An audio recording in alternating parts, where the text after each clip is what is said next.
भारत अपनी मिलिट्री शक्ति को पूरी तरह से बदलने के लिए एक बहुत ही महत्वाकांक्षी प्लान पर काम कर रहा है। और ये सिर्फ कुछ नए हथियार खरीदने की बात नहीं है, नहीं, ये भविष्य के लिए एक बहुत बड़ी सोची समझी स्ट्रैटेजी है। तो इस पूरे प्लान की कीमत क्या है? करीब 40 अरब डॉलर। अंदाजा लगाइए, ये रकम कई छोटे देशों के कुल सालाना बजट से भी ज्यादा है। ये भारत के रक्षा इतिहास में एक बिल्कुल नए चैप्टर की शुरुआत है। मतलब ये सिर्फ आज की तैयारी नहीं है, बल्कि आने वाली पीढ़ियों के लिए एक मजबूत फाउंडेशन रखने की कोशिश है।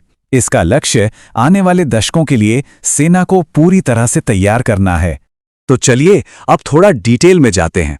ये जो प्लान है, ये भारत के हाल के इतिहास की सबसे बड़ी मिलिट्री मॉडर्नाइजेशन प्लान्स में से एक है, जो हमारी आर्म फोर्सेस की हर ब्रांच को, मतलब जमीन, हवा और समंदर, सबको कवर करता है।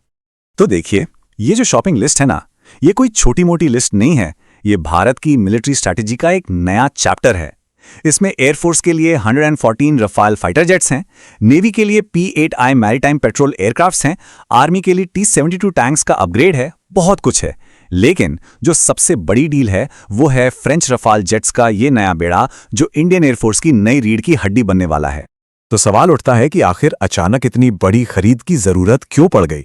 देखिए, ये सिर्फ नए नए खिलौने खरीदने के लिए नहीं है, बल्कि ये हमारी सुरक्षा में जो कुछ गंभीर कमियां हैं उन्हें दूर करने के लिए है।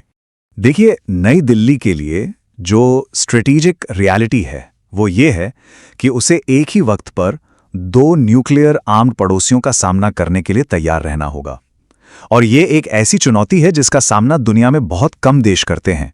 और इसके लिए हमारी सेना की कैपेबिलिटी में फौरन और एक बड़ा बूस्ट चाहिए। अब जरा इन आंकड़ों पर नजर डालिए। ये एक बहुत गंभीर तस्वीर दिखाते हैं। इंडियन एयरफोर्स 1960 के दशक के बाद से अपनी सबसे कम ताकत पर काम कर रही है। मतलब जहां 42 स्क्वाड्रन की जरूरत है, वहीं हमारे पास अभी सिर्फ 30 ही ऑपरेशनल हैं। और पुराने MiG-21 के रिटायर होने से ये गैप और भी बड़ा हो गया है। और देखिए, ये चैलेंज सिर्फ हवा में ही नहीं है।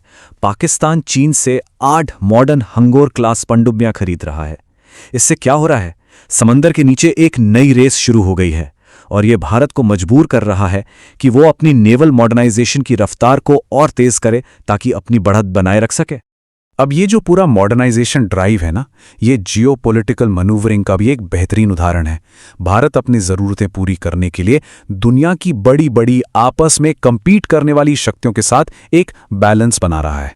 ये टेबल भारत की मल्टी अलाइनमेंट वाली स्ट्रैटेजी को बहुत अच्छे से दिखाता है। देखिए, एक तरफ फ्रांस से रफाल जेट्स और पनडुब्बियां खरीदी जा रही हैं। क्यों? ताकि टेक्नोलॉजी मिले। दूसरी तरफ अमेरिका से ड्रोन्स और एयरक्राफ्ट लिए जा रहे हैं, ताकि इंडो पैसिफिक में चीन को बैलेंस किया जा सके।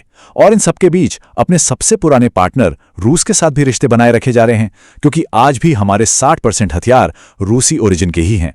तो देखिए, नई नई डील्स तो हेडलाइंस में रहती हैं, लेकिन रूस के साथ हुआ ये RLOX पैक्ट, ये वो साइलेंट इंजन है जो भारत के मौजूदा सैन्य साजो सामान का एक बहुत बड़ा हिस्सा चला रहा है। यह एग्रीमेंट पक्का करता है कि हमें स्पेयर पार्ट्स और मेंटेनेंस बिना किसी रुकावट के मिलते रहें, चाहे इंटरनेशनल लेवल पर कोई भी सैंक्शन क्यों ना लगे। लेकिन असली मकसद सिर्फ हथियार खरीदना नहीं है, असली मकसद है उन्हें भारत में ही बनाना। ये पूरी की पूरी स्ट्रैटेजी एक बहुत पुराने राष्ट्रीय सपने पर टिकी हुई है, आत्मनिर्भर भारत। ये कॉन्सेप्ट इन सभी डील्स को समझने के लिए बहुत जरूरी है। इसका मकसद सिर्फ डिफेंस में ही नहीं, बल्कि हर सेक्टर में भारत को एक कंज्यूमर से प्रोड्यूसर में बदलना है।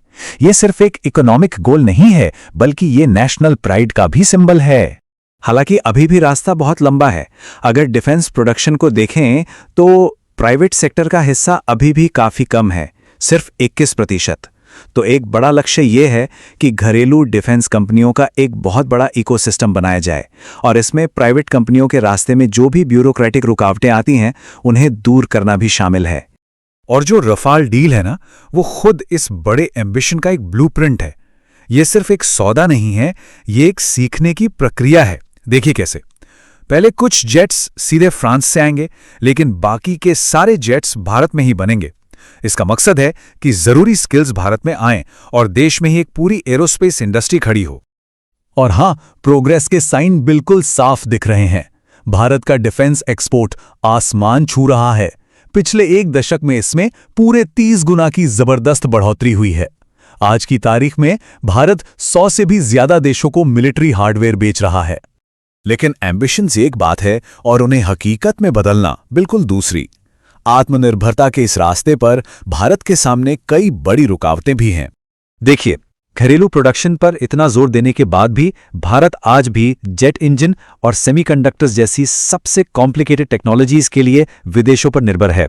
ऊपर से ब्यूरोक्रेटिक डिलेज और रिसर्च पर कम खर्च, ये सारी समस्याएं अपनी जगह बनी हुई हैं। ये सब दिखाता है कि आत्मनिर्भरता का रास्ता कितना लंबा और मुश्किल है। और इस पूरी चीज को जेट इंजन की प्रॉब्लम से बेहतर कुछ नहीं समझाता। ये एक ऐसी टेक्नोलॉजी है जो असल में किसी भी देश को एक सुपर पावर बनाती है। अमेरिका की जीई के साथ जो लैंडमार्क डील हुई थी, वो भी अब डिलेस का सामना कर रही है, और ये हमारी टेक्नोलॉजिकल डिपेंडेंसी को साफ साफ दिखाता है। तो आखिर में हम क्या देखते हैं? एक तरफ $40 अरब का ये बहुत बड़ा ओवरहॉल, दूसरी तरफ दुनिया की शक्तियों के बीच एक जियोपॉलिटिकल टाइटरोप वॉक, और इन सब के केंद्र में आत्मनिर्भर बनने का एक बहुत बड़ा सपना। ये सब मिलकर भारत के मॉडर्नाइजेशन की एक बहुत ही कॉम्प्लेक्स कहानी बताते हैं। इसमें पोटेंशियल तो बहुत है, लेकिन रिस्क भी उतने ही बड़े हैं। और ये सब हमें एक आखिरी बड़े सवाल पर छोड़ जाता है, क्या हम एक नई महाशक्ति को बनते हुए देख रहे हैं?